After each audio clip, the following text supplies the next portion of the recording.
Solomon's Knot Crochet for You tutorial by Dana.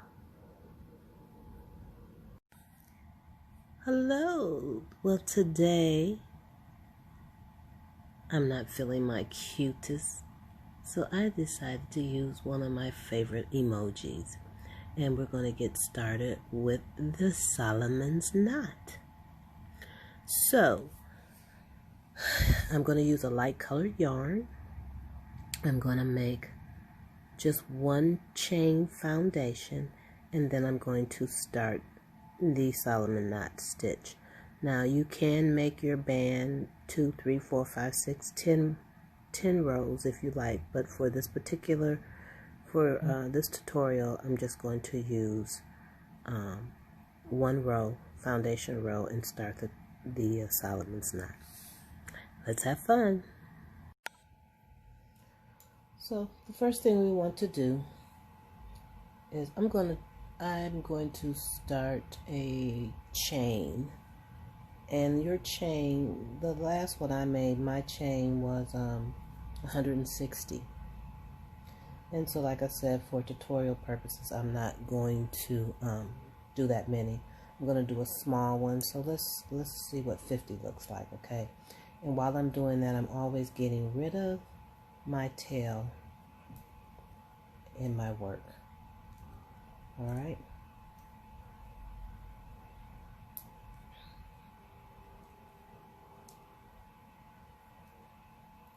So I'm not sure how many.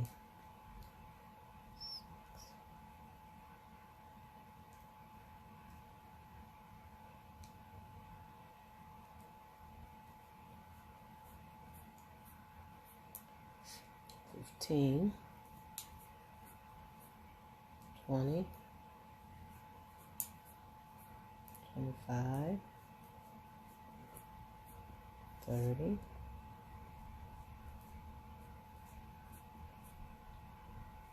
35, careful splitting your line, 40, 45. Now something else I could have showed you at the beginning that I like to do when I start is to put the first chain on my hook. So I actually have to start it from this way,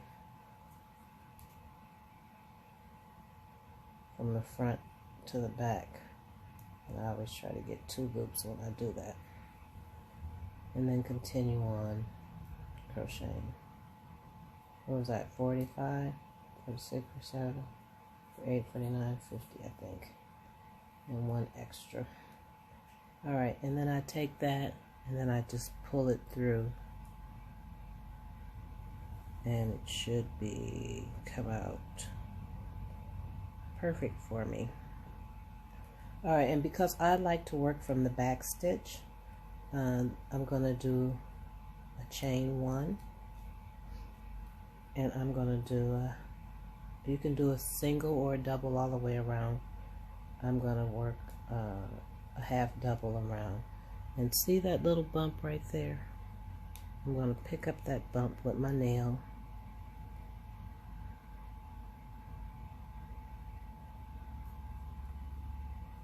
And complete a half double. Try not to split my work. This is just some yarn out of my stash that I grabbed, and I made sure I grabbed a light color because it's easier to work on a camera with light colors. So I'm going to go on all the way around, and when I come back we will be ready to start. But hopefully you can see this. So that's a bump, that's a bump, that's a bump. And for those of you seeing this for the first time, what that creates by doing it that way is so that this side you have the same flat stitches as you have on this side. And just to show you the difference, if I were to do my half doubles from the normal way, from the front side, it would look like this. And the reason why I like to do the back bump is because it makes my piece look finished. And if I wanted to use the other side of the this foundation chain, I could use both sides. Okay, so I'm just going to do a few, then I'm going to go off camera and come back when I've gone all the way around. So the difference in the two is this: you have this on the first 7 or 8, and then you have nothing on those. So you see that compared to that?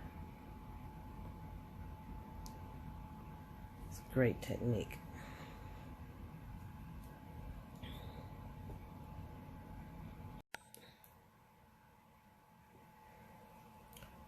Alrighty, so by putting it on my hook was really, really good. Let me show you. Putting it on my hook, it's going to come around perfect when I get to right here. So I want to bring you back in and show you how that looks. So finish these last 3. If I can keep it in frame.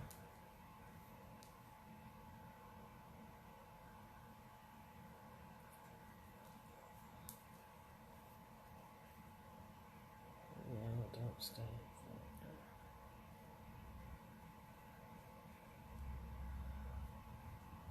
Alright, so I'm right here at the end, so I'm going to lift that one up, and I'm going to go right in the top of that stitch right there. But what I'm going to do is pull up the loop of the last one, take my hook out, go into the top of that one right there, take the loop, put it over top of the hook, and pull it through. Pull it through and tighten it. That's just one way of closing it up for me. I think it makes it look really nice.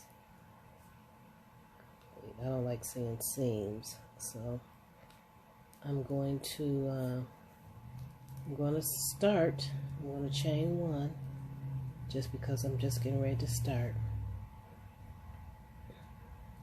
and then I'm going to start the Solomon's knot. Okay. So because I chained 1, I want to be right here in this first one. I'm going to just start with a single. Alright. Alright, so think of this as a band going around your waist, a band going around your neck, however you want to do it. But just the main purpose is teaching you the Solomon's knot, okay?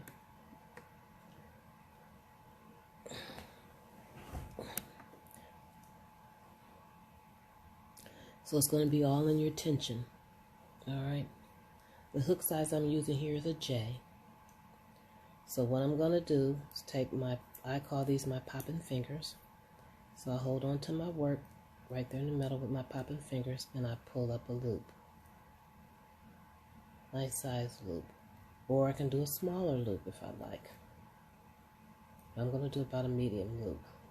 This would be like a large loop. This is like a medium. So, okay, let's do a medium loop. Once I do the medium loop, take my popping fingers. I come up here, hold on near to the body of my hook. So for all intents and purposes, when I'm talking about my hook, I'm talking about the face, the head, the neck, the throat part, the neck part, the body. This is the body. This is the thumb plate. Okay, this is the back of the head, the back of the neck. So when I'm teaching in tutorials, you'll hear me say that when I'm using my hook. Okay, so this is the face, the head, the neck, the body, the thumb plate, the bottom, the tip, and the back of the neck, head. Okay. All right, so popping fingers, I come up and I grab it.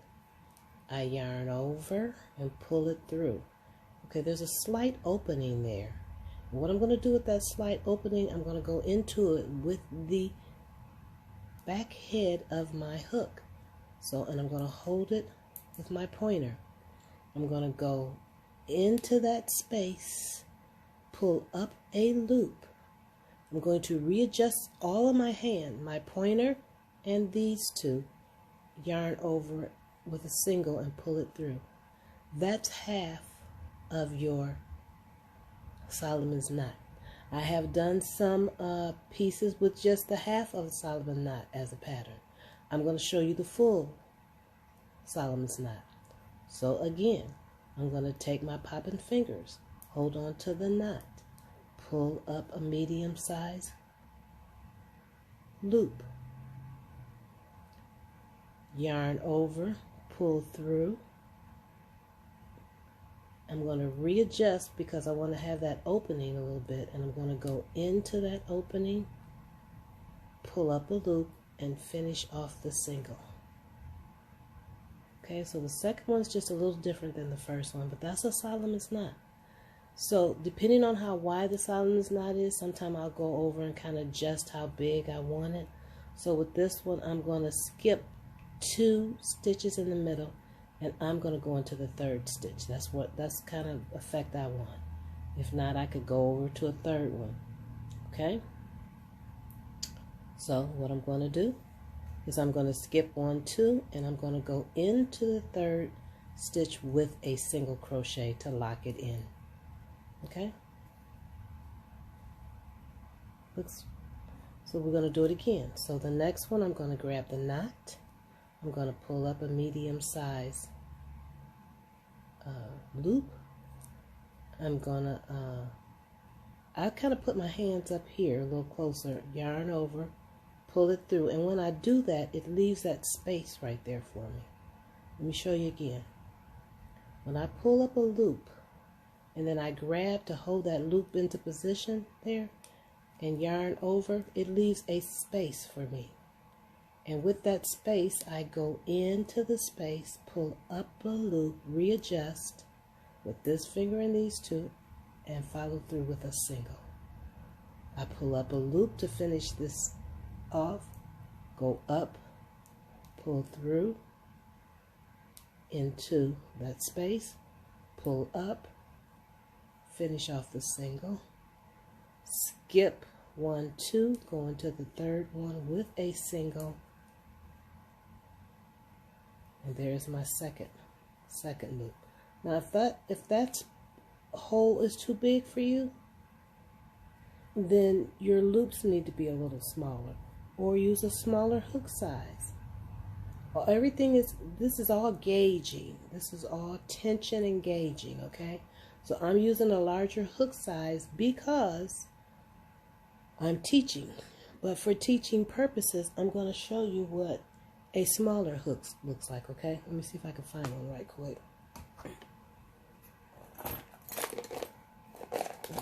Okay, so I'm using a J. I'm going to take you down to a G for the next one, okay?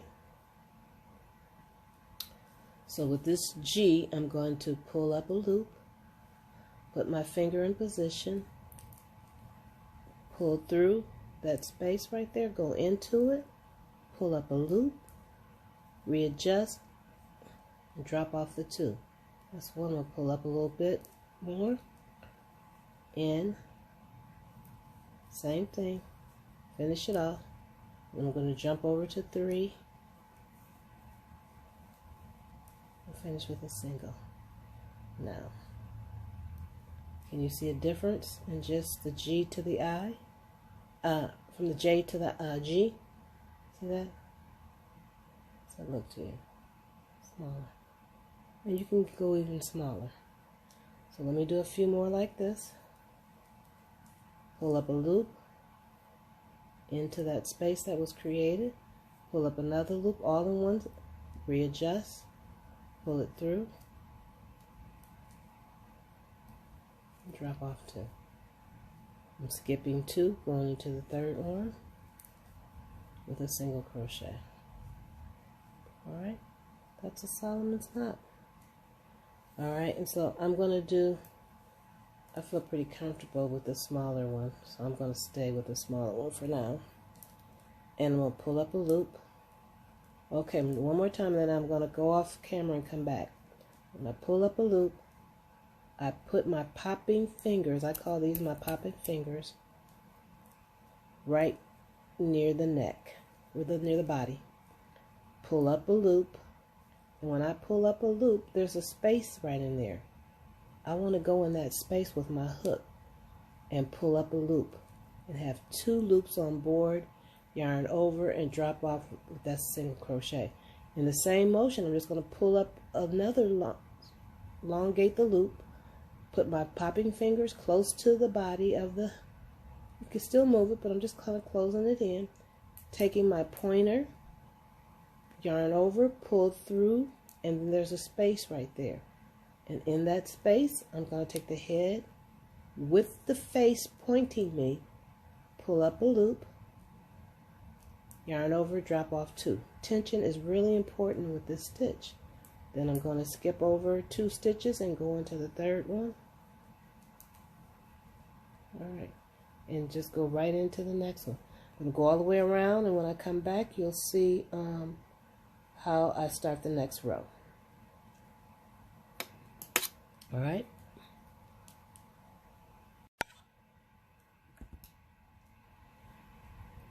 Alright, I'm back around.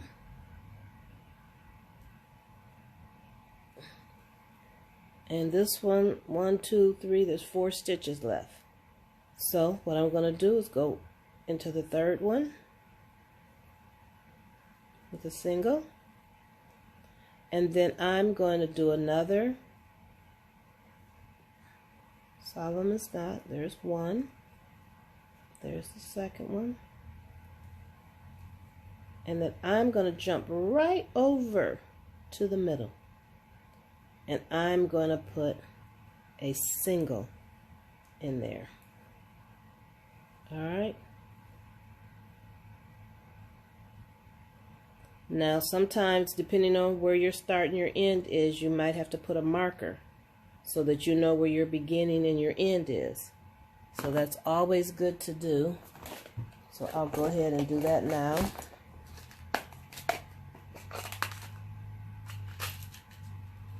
And you can use string, many different things. I'm just gonna put a marker right there at my beginning.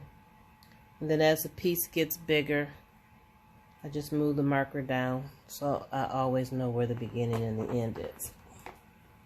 Alright, so with that, I'm going to do the same thing, pull up a loop. Now there will be times that you'll forget and only do 1, and so that's going to make a difference when you come back around, especially if you're doing something with a 200 chain or whatever. You got to take it out. So every 5 or 6 or 7 stitches, I go back and look at my work. In between talking and stuff, I might forget something, okay? So I'm going to do one more and then go off screen and come back. Pull up a loop, pull it through,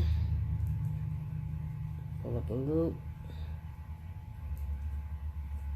jump over to the next one, and you go right in the single crochet, in the middle of the single crochet. Pull up a loop and just go on for the next one. And you'll do that. So let me go ahead and go around and come back.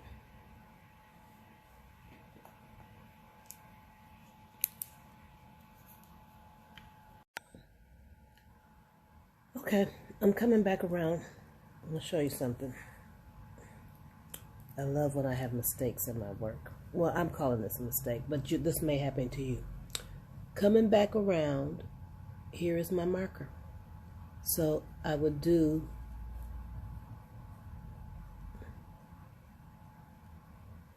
let me start again. Do my loop, put my finger in. I'm alternating back and forth with these G and J hooks. Go back to my other hook. Alright, and then, so when I jump over to the beginning, the end is the beginning.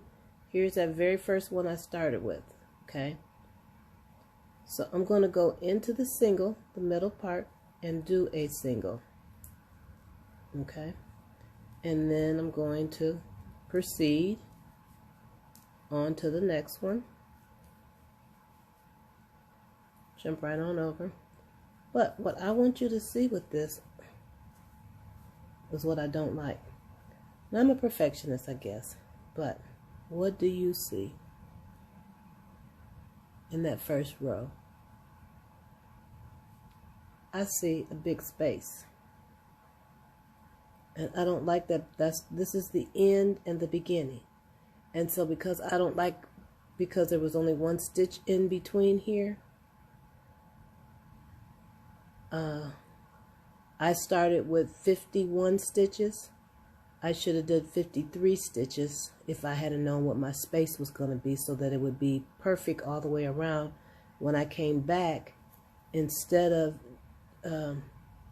going into this stitch here, jumping way up there, I could have went right down here, so that there will be, all of my spaces will be consistent, because it really stands out like a sore thumb if you don't. So how I'm going to show you that is I'm going to back out this and go all the way back to the beginning, all the way back to here, and act as though there's 3 stitches in here. Meaning over here, I'm going to just, instead of skipping 3, I'm only going to skip 2 to give me 1 extra stitch in here. But I would know at the beginning that my band would have to be multiples of 3, because I'm going in every 3rd stitch, and then add 1 extra at the end when I do. So instead of 50, I should have done 53, is what I'm saying. 53 change for my base. Okay, I hope that helps you. Okay, so what I'm going to do, oh, my little stick dropped. I'm going to back this out, and I'm going to back it out all the way back here. Okay, I'm going to come back. So when I come back on the screen, that's where I'll be at. All right, I'm back. So I backed it out, and I have 1, 2, 3, 4. 4 open spaces left, 4 stitches. So I'm going to go into the second one and the second one instead of the third one on this last one, just because I don't want to start all the way over. So skip 1, and then I'm going to close this one off with a single. Do another Solomon's knot.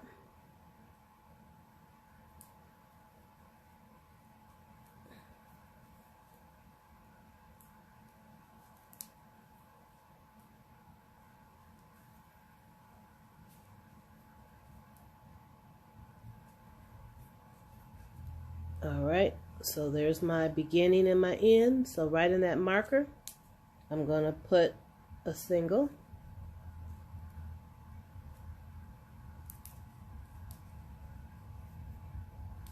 Okay, and then I'm going to start my next row.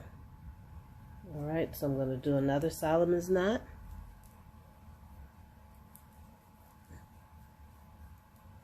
And I might try to make this one as small as I can so it's not too loopy. And then I'm going to jump right over to the beginning one and go all the way around. So I'm going to come back and go all the way around off screen and come back. And when I come back, it won't look so bad, so spacey. Okay, isn't that beautiful? I think it's beautiful. And I'll be back. Alright, coming back around.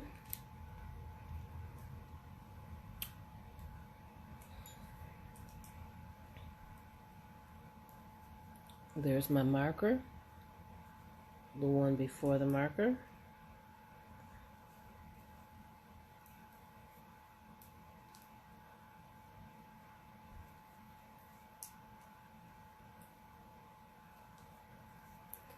Alright, so the next one, it's a little sideways, but there it is.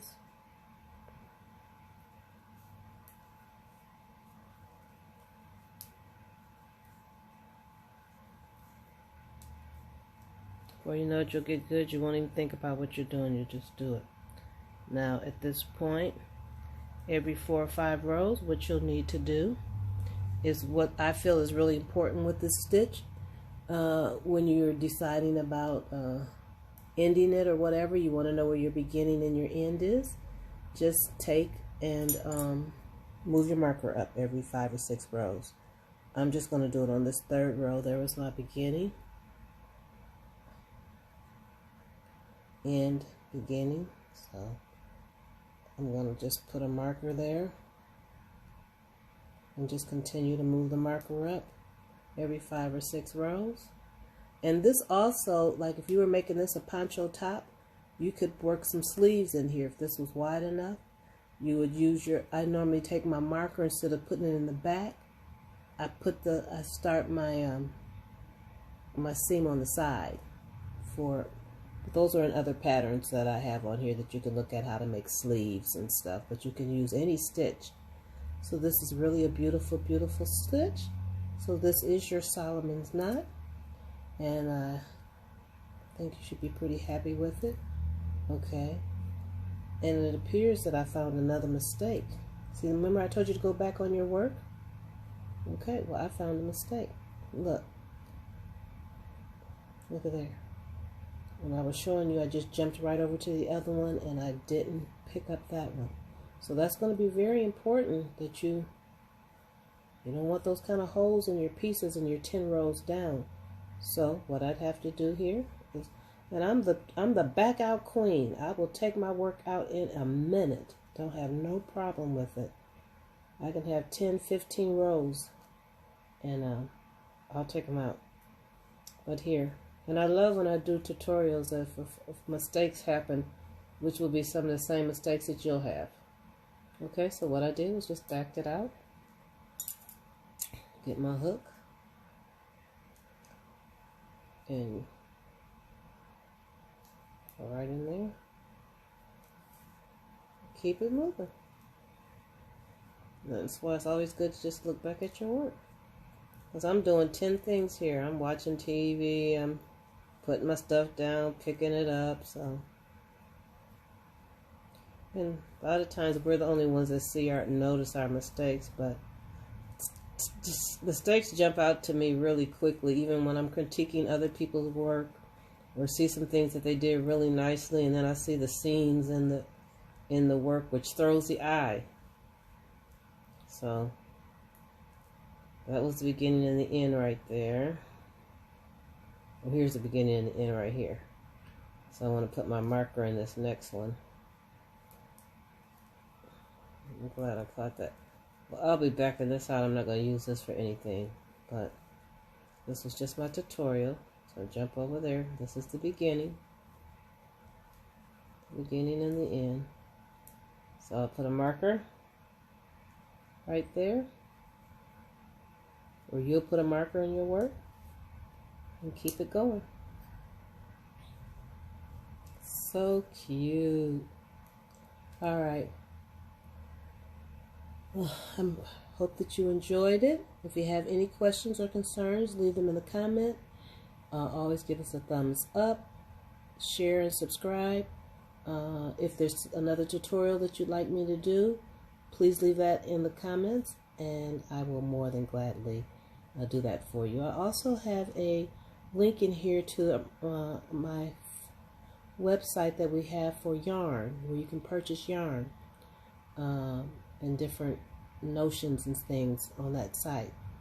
So I'll put the link to that, and when you go in there, just read the story, our story in there, and you'll understand why the site was built, and continue to watch us.